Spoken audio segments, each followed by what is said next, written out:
Hey everyone, Mr. Weenie here.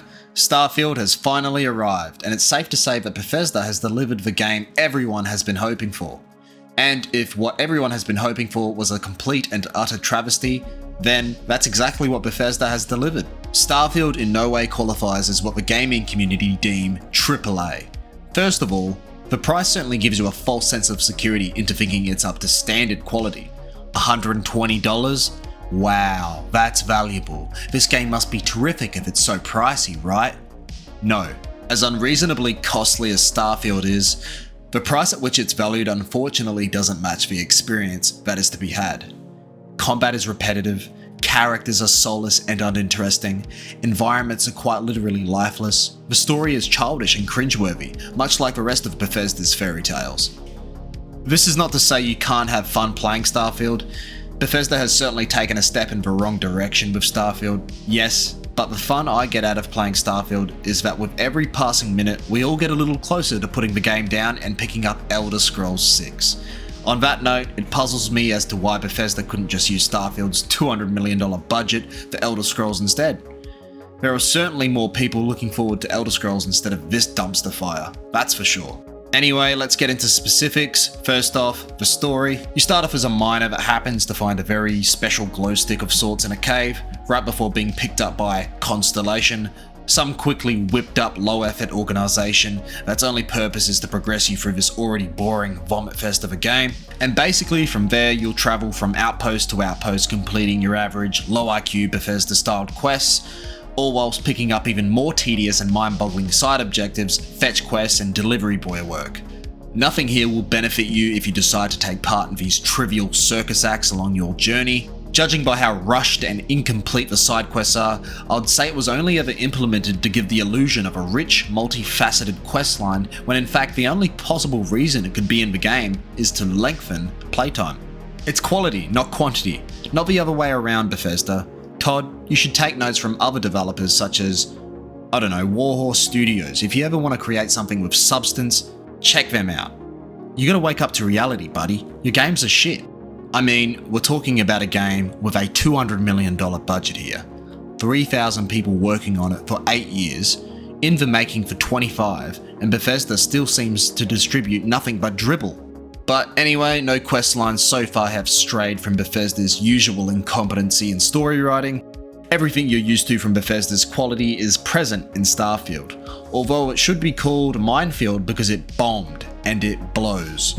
Anyway, bad jokes and publicly humiliating Bethesda for the 100th time aside, let's get into the gameplay. First, the gunplay is awful. It's a far cry from anything gamers would deem enjoyable. There isn't any satisfying feedback, bullets feel like rubber when they hit your enemies, and the range of weapons to choose from are just deficient. Abysmal to say the least. And I'm not even going to get into the melee combat. Fuck that, it's shit. Anyway. As for the exploration, running 5 minutes in any direction from your landing zone will prompt a message informing you that you have more or less had enough. No more exploration for you, buddy. The game will quite literally stop you from exploring. You can't explore the whole planet, only 5 minutes in any direction of your landing zone. It's downright pathetic. Yeah, that's right, Starfield randomly generates an area around your landing zone, much like Minecraft procedurally generates the landscape as you traverse it.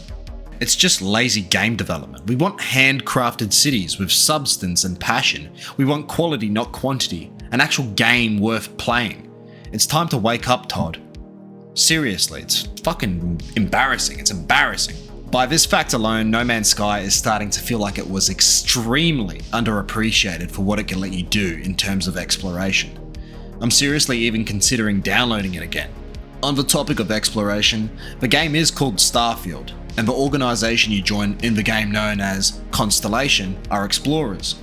Surely I'm able to explore the starfields, right? Well, you're wrong.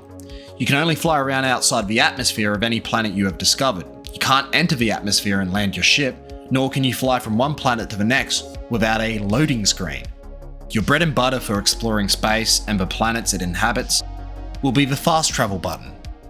Anticlimactic, right? No Man's Sky is starting to sound a lot better now, isn't it? As for the leveling, it's completely broken for the first 15 hours of the game. Only after that is it actually somewhat bearable. I had to hand the controller over to my sibling as I was almost falling asleep at the wheel playing. It's a literal snooze fest. Fuck ASMR, all you have to do is fire up Starfield and 5 minutes later you'll be drooling on the floor lifeless. As for the actual handcrafted environments that Bethesda did decide to build from the ground up, such as the cities and locations that tie into the main story, they're okay. But even the main city, New Atlantis, that was exaggerated in the deep dive video just feels dead and lifeless. NPCs walk around aimlessly, it's quiet and bleak. Did I mention you don't have any sort of map whatsoever to navigate with? Can't find any vendors or craftsmen? Just dump your shit on the ground, who cares? I could go into further detail about how terrible Starfield is, such as crucifying the inventory management system, or the spaceship building minigame where you click different pieces together like they're Lego, or the fact that the game legit just looks like a claymation production. But it's really not even worth getting into. But all in all, combat is soulless, the main questline is dry as dust, movement feels mechanical and stiff, leveling is broken, voice actors and characters make me want to take a nap, the game is lifeless and restricting. This doesn't even feel like an RPG, it feels like a chore. If it is a role-playing game, then the only role I'm playing is a disgruntled customer who wants to shoot himself in the face, especially after experiencing this nightmare of a game. I thought the point of games and other entertainment was to have fun and escape reality for a short period of time, or a long period of time if you've never had sex before, but like I said, Starfield just doesn't feel like a game. Anyway, 2 out of 10. Your ma says now's our moment. The main thing, when people come to sit with Dad, the doctors want positive talk. It helps in his recovery. Got it. Oof, Maron, he looks terrible. Uncle Polly, you can't say stuff like that. You have to stay positive. Yeah, it's just not to prepare you for that. Uncle Polly,